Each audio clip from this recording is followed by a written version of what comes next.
Welcome to English in a minute, यानी अंग्रेजी सिर्फ 1 मिनट में। आज का मुहावरा है क्राई वोल्फ। भेड़िया वैसे तो कमाल का जानवर है, लेकिन ये फार्म के दूसरे जानवरों जैसे मुर्गियों और भेड़ों के शिकार के लिए भी जाना जाता है।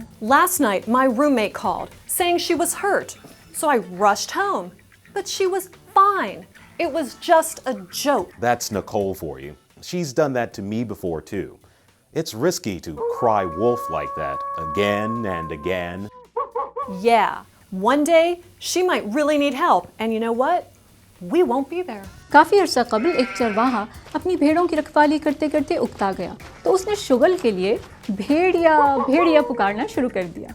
गांव के लोग इसकी चीखों पुकार सुनकर उसकी मदद को पहुंचते, लेकिन वहां तो कोई भेड़िया ना होता। लेकिन एक दिन हकीकतन जब भेड़िया आ गया तो उसकी पुकार पर कोई वहां ना पहुंचा। क्राई वुल्फ का मतलब है कि इस तवातर के साथ गलत बयानी की जाए कि लोगों का आप पर से एतबार ही उठ जाए।